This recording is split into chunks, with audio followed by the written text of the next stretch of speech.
Bueno, estimadas alumnas y alumnos, les voy a realizar la segunda clase de forma sincrónica como se los había prometido, y en esta clase del día de hoy vamos a revisar algunos contenidos como conductores eléctricos y aislantes eléctricos, donde estudiaremos, ¿no es cierto?, la cantidad física que me permite diferenciar, o más que nada me permite cuantificar qué tan buenos conductores o qué tan buenos resistentes al paso de la corriente son, conocido como conductividad y resistividad eléctrica, además de ver algunos de los ejemplos extras, como algunos ejemplos extras de electrización, como por ejemplo electrización por conducción y de electrización por inducción, para finalizar, para finalizar, ¿no es cierto?, la clase del día de hoy, viendo una breve introducción a la fuerza de Coulomb y desarrollando un par de ejercicios.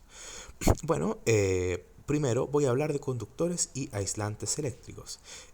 La cantidad física que me permite cuantificar qué tan fácil es conducir electrones a través de un material se le conoce como conductividad eléctrica y es representada por el símbolo sigma. Y la cantidad que cuantifica, ¿no es cierto?, cuánta es la resistencia que tiene un material al paso de electrones a través de él, se le conoce como resistividad eléctrica, ¿ok? Estas dos cantidades, ¿no es cierto?, me permiten cuantificar qué tan fácil es conducir electrones a través del material, o qué tan difícil es conducir electrones a través de o qué tan resistente es el material al paso de los electrones. Pero es muy importante notar a su vez que la conductividad eléctrica no es nada más que la inversa de la resistividad, o sea, son como la cara de la misma moneda, y depende del contexto en el que yo use para poder hablar de la una o de otra. Por ejemplo, aquí tenemos una tabla de valores o más que nada una figura, ¿no es cierto?, con los valores de resistividad para diferentes materiales. Es importante notar, sí, que la resistividad se mide en ohm por metro. En el primer caso, ¿no es cierto?, tenemos a los aislantes como el aire seco o la madera seca, la goma o el plástico, que poseen una resistividad muy alta porque son materiales aislantes o insulators. En este caso, por ejemplo, el aire seco posee una resistividad de 3.3 por 10 a la 16, o la madera seca 100 por 10 a la 14. ¿Me entienden? O sea, poseen un valor de resistividad bastante alto. A diferencia de los conductores, pero también le voy a explicar algo breve sobre los semiconductores. Ocurre que los semiconductores son aquellos materiales que poseen ambas propiedades, como aislante o como conductores. Y para provocar, por ejemplo, que un semiconductor sea un material conductor, yo lo debo de someter a una diferencia de potencial, ya sea conectándolo a una pila, por ejemplo, o suministrándole un potencial, ya sea con la corriente, claro, con los enchufes de la casa, por ejemplo. Y es que gran parte de los materiales, con los materiales o gran parte de la tecnología del siglo XXI ha sido desarrollada en base a materiales como los semiconductores, como el silicio o el germanio. Solamente diré eso de los semiconductores.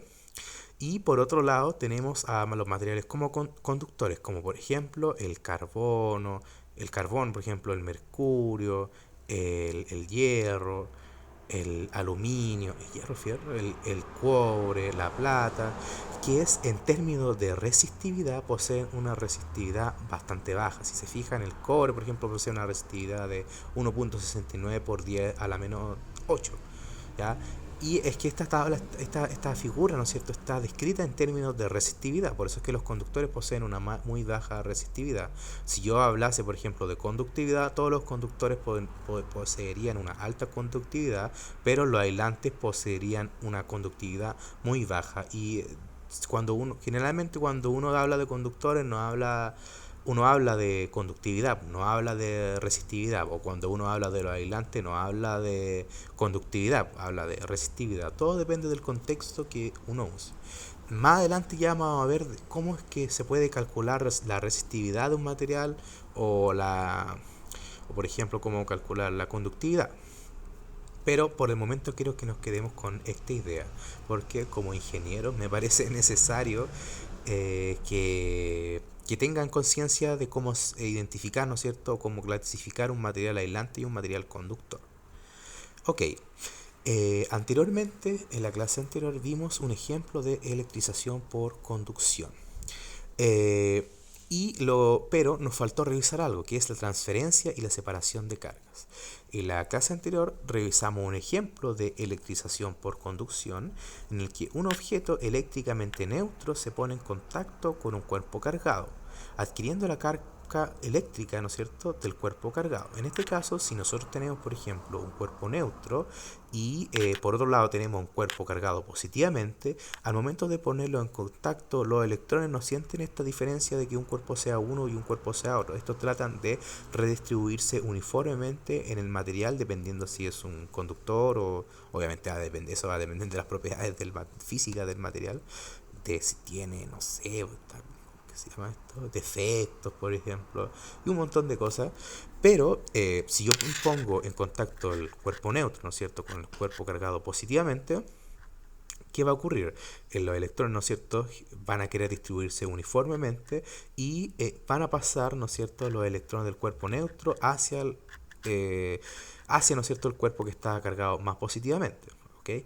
Generándose un balance, ¿no es cierto?, eléctrico entre ambos cuerpos debido a esta distribución de electrones mediante la conducción. Y si yo los separo, ¿qué es lo que va a ocurrir? Debido a que el objeto neutro, al ceder sus electrones, va a quedar cargado positivamente y el segundo cuerpo, ¿no es cierto?, va a quedar con una carga positiva pero mucho menor que la que tenía inicialmente. Por otro lado, podemos tener el caso contrario en el que uno posee un cuerpo neutro y un cuerpo cargado negativamente. Si yo los pongo en contacto, los electrones del cuerpo neutro se van a querer redistribuir a través de ambos cuerpos. Por lo tanto, el cuerpo que está cargado negativamente le va a ceder a sus electrones al cuerpo neutro, quedando ambos cuerpos con cargas negativas. Esto vendría a ser un ejemplo de electrización por conducción. Pero también tenemos otro ejemplo, por ejemplo, como el siguiente. Entonces, y lo vamos a revisar ahora. Pero la gran pregunta que uno se hace, ¿cuál es la carga final de cada cuerpo? Esa es la gran pregunta. Y para responderla, nosotros vamos a asumir cierta aproximación. Entonces, en una primera aproximación, podemos considerar a dos cuerpos conductores como metales idénticos entre sí. ¿Ya? Supongamos que no poseen defectos, que tienen la misma cantidad de átomos en la misma posición, ya, pero vamos a suponer que son materiales ideales. Si se ponen en contacto debido a la diferencia de carga eléctrica, los electrones se distribuyen entre los cuerpos, dejando a ambos cuerpos con la misma carga. ¿Ok? Entonces, vamos a ver este pequeño ejemplo. En el primer caso, ¿no es cierto?, tenemos que el cuerpo 1 está cargado con 100 electrones y el cuerpo 2 está cargado con 50 electrones. En este caso, el cuerpo 1 siente que el cuerpo 2 está cargado como positivamente debido a esta diferencia de carga. Entonces el cuerpo 1 le va a ceder, ¿no es cierto?, sus electrones. Y esto, al estar en contacto, se va a generar un cierto equilibrio de electrones entre ambos cuerpos. ¿Ya? Entonces el primer cuerpo le va a ceder 25 electrones y después del contacto ambos cuerpos van a terminar con la misma carga. ¿Y cómo determinar ese valor de esa carga? Bueno, lo que debo de hacer es simplemente sumar la carga de cada uno de los cuerpos en contacto y dividir por el número de cuerpos que tienen que ir en contacto. En este caso son 2. Como yo sé que 100 más 50 son 150, dividido en 2 serían 75 y 75. Pero siempre es importante notar siempre es importante saber diferenciar en qué dirección fluyen los electrones. En este caso, en el primer cuerpo, ya debido a que está cargado muy negativamente, este le va a ceder 25 electrones para generar este equilibrio en las cargas de ambos cuerpos. Lo mismo puede ocurrir con cuerpos cargados positivamente. En este caso tenemos un cuerpo 1 cargado con 100 protones, ¿no es cierto?, y tenemos un cuerpo 2 que está cargado con 50 protones. Al estar en contacto, ¿no es cierto?, el cuerpo 2, ¿no es cierto?, pareciera estar negativo frente al cuerpo 1. Entonces este le cedería, ¿no es cierto?, 25 electrones para quedar finalmente con 75 protones en cada uno de los cuerpos. ¿Ok? Esa es más o menos la idea. Bueno, al momento de estar dos cuerpos en contacto dos cuerpos cargados positivamente en contacto, el cuerpo que está con una menor carga positiva le va a ceder electrones, a diferencia del segundo caso, en donde el cuerpo que está cargado negativamente con una mayor magnitud le va a ceder 25 electrones. Si se fijan, aquí como los electrones se transfirieron de un cuerpo a otro, eso es algo que ustedes deben de tener en cuenta también. Perfecto. Y aquí también en la clase del día de hoy vamos a revisar otro ejemplo de electrización por inducción. En la clase anterior revisamos un ejemplo de electrización por inducción, donde teníamos un cuerpo neutro, que es el que vemos acá, y tenemos por otro lado una barra cargada negativamente. Nosotros ya sabemos cargar una barra negativamente. Podemos agarrar una barra de hule, por ejemplo, y frotarla con pelo de animal y esta va a estar cargada negativamente. Al momento de yo acercarla al cuerpo neutro, ¿qué va a ocurrir? Los electrones, al sentir la presencia de esta barra cargada negativamente, se van a alejar de esta zona, generando un estilo de polarización, induciendo una polarización sobre el material neutro. ¿Ok? Entonces, si yo por ejemplo conecto la zona que está cargada negativamente en la Tierra, que vendría a representar un cuerpo neutro, ¿qué es lo que va a ocurrir? Los electrones, ¿no es cierto?, van a viajar desde el cuerpo neutro, o sea, van a viajar, ¿no es cierto?, desde el cuerpo hacia el cuerpo neutro, como la electrización por contacto, como lo vimos anteriormente. Esto va a generar, ¿no es cierto?, un desbalance de cargas en el material, y este material, ¿no es cierto?, va a terminar cargado positivamente por estos electrones, ¿no es cierto?, que viajaron a través de un cable hacia la Tierra. Finalmente, ¿no es cierto?, si yo alejo la barra cargada negativamente del cuerpo 1, ¿no es cierto?, este quedaría cargado positivamente debido a los electrones que le faltan. ¿Okay? Eso vendría a ser un ejemplo. Pero aquí vamos a revisar otro ejemplo, que es el siguiente. Supongamos que nosotros tenemos a dos cuerpos neutros en contacto, ¿ya? Y yo acerco una barra cargada positivamente a uno de los cuerpos. ¿Qué es lo que va a ocurrir? Bueno, debido a que la carga positiva, ¿no es cierto?, va a atraer a los electrones del cuerpo 1, los va a concentrar, ¿no es cierto?, en la zona más cercana a la barra, se va a generar un desbalance, ¿no es cierto?, de cargas sobre uno de los cuerpos neutros. Este desbalance, ¿no es cierto?, va a generar que una de las zonas esté mayor cargada, o sea, que esté cargada mayoritariamente de forma positiva, y esto de alguna forma va a atraer a los electrones del segundo cuerpo.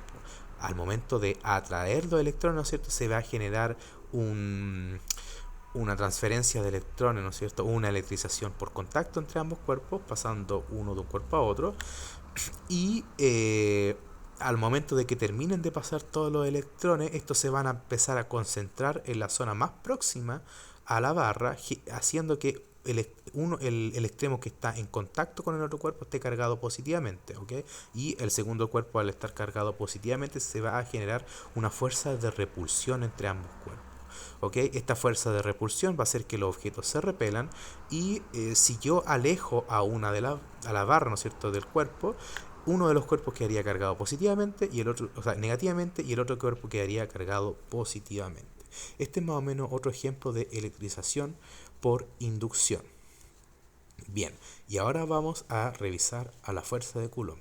Bueno, Charles Coulomb él vivió entre los años 1736 y 1806 y logró cuantificar la magnitud de la fuerza eléctrica que hay entre dos objetos cargados utilizando una balanza de torsión como la que podemos ver en esta figura.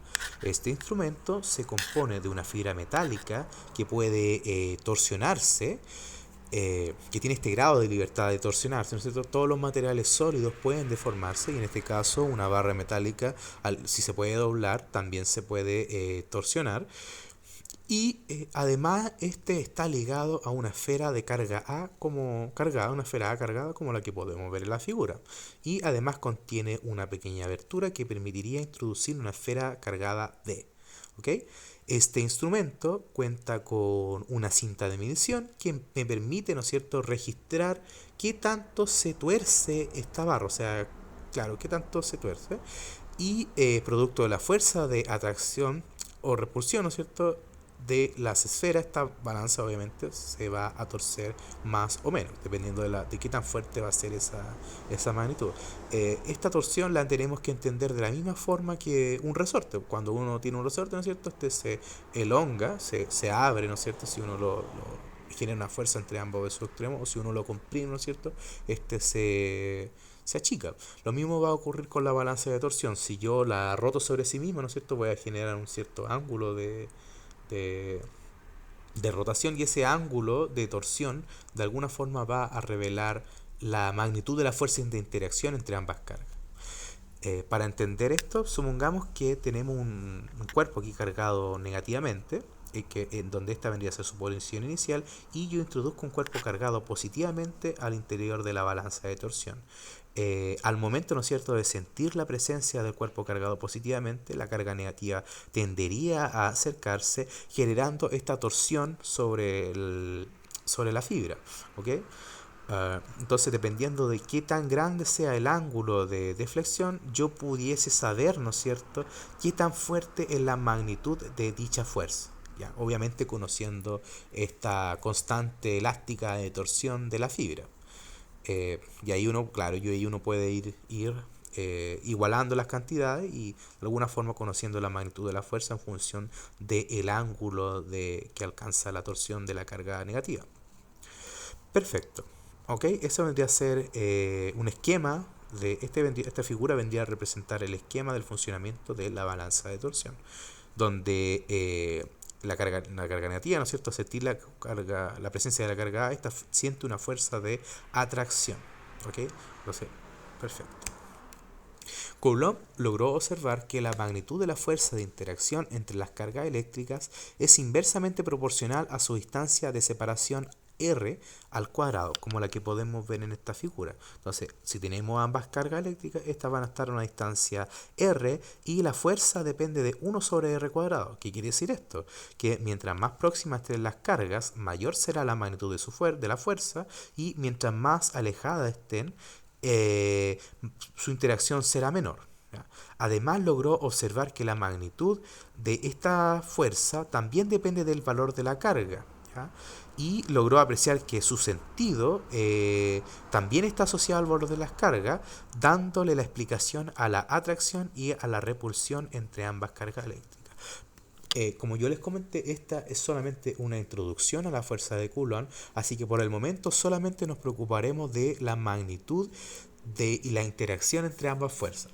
En este caso, nosotros sabemos que dos cargas con un mismo signo, en este caso dos cargas con carga positiva, estas se tenderían a repeler, pero dos cargas con signo opuesto se tenderían a atraer. ¿Okay? Entonces, pero bueno, si la sigo comentando, la magnitud de esta fuerza entonces depende de una constante eléctrica, K sub B, que se conoce como constante de Coulomb, el producto del valor de ambas cargas y la distancia de separación al cuadrado. Esta vendría a ser la expresión de la fuerza, y ya más adelante en el siguiente ejemplo vamos a revisar un ejemplo de esto. ¿Ok? Entonces tenemos a ambas fuerzas, ¿no es cierto? Pero además es muy importante notar que la magnitud de la fuerza 1 es igual a la magnitud de la fuerza 2. O sea, que la fuerza que está ejerciendo la carga 2 sobre la carga 1 es la misma fuerza que está ejerciendo la carga 1 sobre la carga 2. ¿Ya? Esto se debe al principio de acción y reacción de las leyes de Newton. Así que los invito a leer un poco más de eso. Pero lo importante está en la expresión que me permite cuantificar la magnitud de la interacción entre ambos cuerpos, que es la que estamos viendo acá. Obviamente, mientras mayor sea el valor de las cargas eléctricas, mayor va a ser la magnitud de la fuerza. Y por ejemplo, mientras mayor sea la distancia de separación entre ambas cargas, menor va a ser la fuerza de interacción entre ellas. O mientras más cerca estén entre sí, mayor va a ser su magnitud de interacción. Bien, entonces, como yo lo estaba comentando, esta expresión depende de una constante K sub E, la cual posee un valor de 8.9876 por 10 a la 9 Newton por metros cuadrados partido en Coulomb al cuadrado. Esto es muy importante debido a que la fuerza, como la fuerza se expresa en newtons, ¿ya? Por lo tanto, esta constante K sub E debe de poseer unidades que me lleven esta expresión a newton. En este caso, coulomb al cuadrado, en este caso, ¿no es cierto?, esta expresión posee coulomb al cuadrado partido en metro al cuadrado. Por lo tanto, esta constante K sub E debe poseer metros cuadrados partido en coulomb al cuadrado. Y es como lo tenemos aquí, ¿ok? Y esta constante se le conoce como constante de Coulomb, la cual se puede expresar en términos de la permitividad del vacío. Ya más adelante vamos a hablar de la permitividad del vacío, pero yo quiero que se queden que la constante de Coulomb depende de esta permitividad del vacío y depende de la siguiente forma, como que K sub E es igual a 1 partido en 4 pi epsilon 0. Ya luego vamos a revisar cómo determinar de dónde aparece este 4 pi, y es que viene de la ley de Gauss, pero por el momento nos vamos a quedar con esta expresión. Y el valor, ¿no es cierto?, que posee la permitividad al vacío equivale a 8.85 por 10 a la menos 12 coulomb partido en newton por metros al cuadrado. ¿Ok? Perfecto. Entonces esto vendría a ser, ¿no es cierto?, la forma de expresar correctamente la magnitud de la fuerza de interacción entre dos cuerpos cargados eléctricamente. Bien, ahora vamos a realizar un siguiente mini ejercicio que ya lo habíamos revisado entonces en la clase sincrónica, donde si sabemos que un electrón equivale a 1.602 por 10 a la menos 19 coulomb, ¿a cuántos electrones equivale un coulomb? ¿Ya? Nosotros estamos haciendo una pregunta de cuántos electrones, ¿no es cierto?, equivalen a un coulomb. Y como nosotros ya sabemos la carga del electrón, simplemente habría que obtener la inversa de 1 partido en este valor para obtener cuántos electrones equivalen a un coulomb. Bien, entonces el coulomb es la unidad de medida física para poder cuantificar la magnitud de carga eléctrica de los cuerpos. ¿Okay? En esta tablita podemos ver diferentes partículas y el valor de la carga eléctrica y de la masa que poseen dichos cuerpos.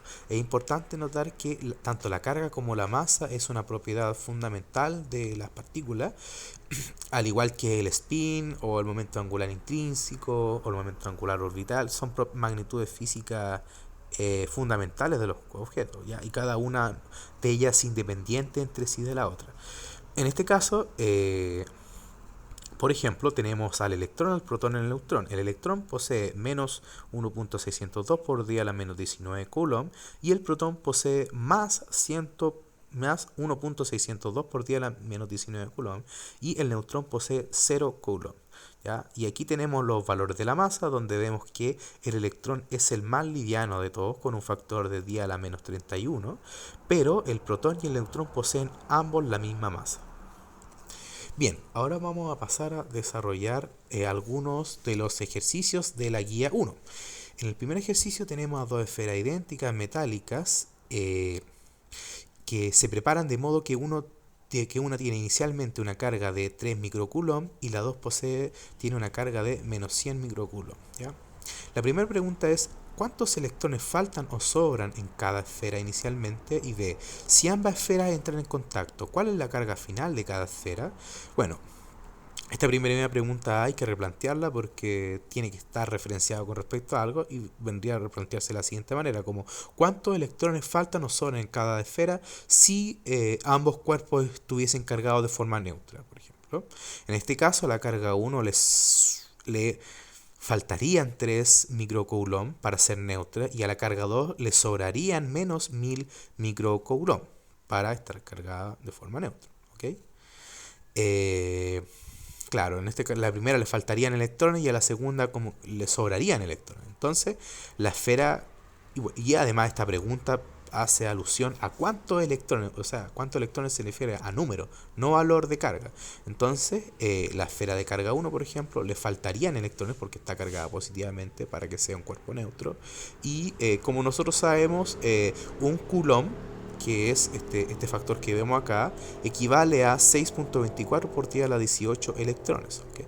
Entonces tenemos los 3 por 10 a la menos 6, que vendría a ser el factor micro, 3 por 10 a la menos 6 por 6.24 por 10 a la 18 vendrían a ser 1872 por 10 a la 10 electrones. Y la esfera de carga 2 le sobrarían electrones, porque si se fijan son menos 100 microcoulomb para ser un objeto neutro. ¿Cuántos electrones le faltan? Le sobran. Serían 100, ¿no es cierto? Por 10 a la menos 6 por 6.24 por 10 a la 18, y esto equivale a 624 por 10 a la 12 electrones. ¿Ok?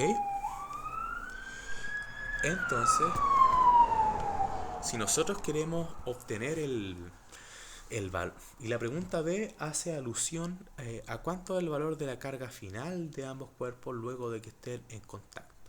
¿Okay? Entonces tenemos al cuerpo 1 que posee 3 microcoulomb y al cuerpo 2 que posee menos 100 microcoulomb.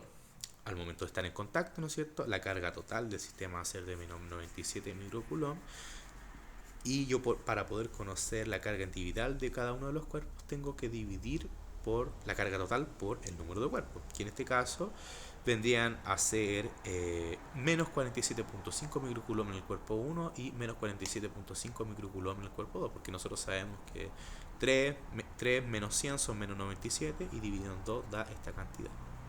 Bien, esto vendría a ser el primer ejercicio y vamos a pasar al segundo ejercicio. En este segundo ejercicio nos dan harta información y con esta información nosotros debemos de plantear, ¿no es cierto?, el problema. Entonces tenemos dos esferas pequeñas que están cargadas positivamente con una carga Q1 y Q2 y la información que nos da el problema es que la carga total del sistema son de 5 por 10 a la menos 5 coulomb. Cuando las esferas están separadas a una distancia de 2 metros, la fuerza repulsiva entre ellas es de 1.35 newton. Y la pregunta es, calcule la carga de cada una de las esferas. A nosotros no nos dan el valor de la carga de cada una de las esferas, pero nos dan información con la que sí la podemos calcular. En este caso, la carga total del sistema, que vendría a ser la carga 1 más la carga 2, y el valor de la fuerza de repulsión entre ambos cuerpos. ¿Ya? Porque la fuerza de repulsión depende de la magnitud de las cargas, entonces con ella nos podemos plantear una ecuación. En este caso, con la suma de ambas cargas, ¿no es cierto?, tenemos una ecuación y con el resultado, o sea, con la fuerza de interacción entre ambos, nos podríamos plantear otra ecuación. Entonces, como tenemos dos ecuaciones con dos incógnitas, que son, ambas ecuaciones son linealmente independientes entre sí, yo puedo obtener el valor de cada una de esas incógnitas. En este caso, el procedimiento que yo voy a realizar es bastante sencillo, donde la carga 2 es, si uno hace, por ejemplo, no sé, si yo quiero despejar la carga 1, tengo que despejar en términos de la carga 2, entonces Q2 va a ser igual a Qt menos Q1, y si yo reemplazo esta expresión, o sea, no, aún no lo reemplazo, y también puedo expresar de una forma más explícita la segunda ecuación para poder despejar de mejor manera. En este caso, Q1 por Q2 es igual a la distancia al cuadrado por la fuerza de interacción dividido en K sub B. Aquí ya tengo estas dos ecuaciones planteadas, entonces si yo reemplazo por ejemplo Q2 en esta segunda ecuación, voy a obtener finalmente esta ecuación. Entonces, la idea es usar estas dos ecuaciones para despejar la incógnita y en este caso el valor de las cargas eléctricas. Sin embargo, estas ecuaciones no permiten discriminar el sentido y dirección de la fuerza, y es porque no nos dan información como por ejemplo en qué posición se encuentra cada una de las cargas, si la fuerza como es, bueno, es repulsiva, obviamente va a tratar de alejar ambas cargas, pero sabiendo la posición de las cargas sí yo puedo saber el sentido y dirección que ésta posee, pero como no nos dan esa información no podemos saber eso. Pero asumiremos que la fuerza está aplicada en un sentido positivo sobre la carga de la derecha de esta figura, simplemente para tenerlo en cuenta. Ok, entonces sigamos a nuestro desarrollo de las ecuaciones. Entonces tenemos que la carga 2 es igual a Qt menos Q1 y que Q1 por Q2 vendría a ser equivalente a este término que está acá. Con esto, ¿no es cierto?, nosotros reemplazamos este Q2 en la segunda ecuación y me quedaría algo de este estilo. Yo al momento de desarrollar el álgebra correspondiente puedo llegar finalmente a esta ecuación cuadrática que vemos acá, donde está, claro, entonces debería ser x Q1 como es la incógnita, va a ser Q1 al cuadrado menos Q1 por Qt más esta constante que vemos acá, que tiene la misma pinta que una ecuación cuadrática. Entonces nosotros al momento de desarrollar esa ecuación cuadrática podríamos obtener el valor de Q1 y luego, conociendo el valor de Q1, podemos despejar el valor de Q2. Es importante sí notar que esta ecuación que vemos acá posee dos posibles soluciones. una positiva y una negativa. En este caso, esta ecuación, ¿no es cierto?, tienen de cumplir el principio de conservación de carga, donde la carga 1 más la carga 2 es igual a la carga total. Entonces, yo al momento de... Obviamente, uno sabe desarrollar esta ecuación cuadratica, yo tiene esto de acá, y vamos a revisar qué ocurre si yo selecciono a la solución positiva y qué ocurre si yo tomo a la solución negativa.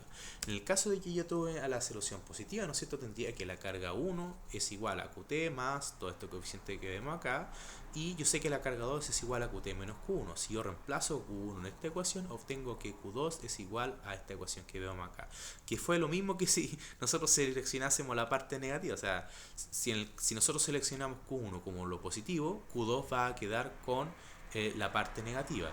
Lo mismo va a ocurrir si yo selecciono a Q1, por ejemplo, como la solución negativa, donde tiene este menos acá. Si yo reemplazo, ¿no es cierto?, Q1, ¿no es cierto?, para obtener Q2, voy a obtener que Q2 va a ser la parte positiva.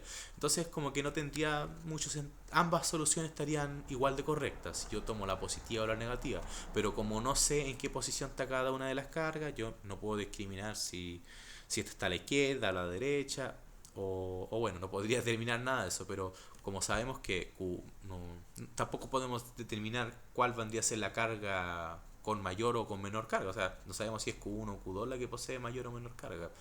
Y es por eso que ambas soluciones son igual de correctas, ¿ya? Entonces lo invito a reemplazar para que usted obtenga correctamente el valor de las cargas eléctricas, ¿ya? Un consejo que les doy, bueno, que les voy a dar siempre es que traten de desarrollar de los ejercicios de forma algebraica, o sea, con símbolos, cosas de que solamente reemplacen al final, porque si no siempre van a ir llevando consigo números para allá o para acá. ¿Okay? Bien, ustedes saben que cualquier duda o cualquier consulta que tengan me la pueden hacer llegar a mi correo y yo siempre se las voy a responder. Muchas gracias por su atención.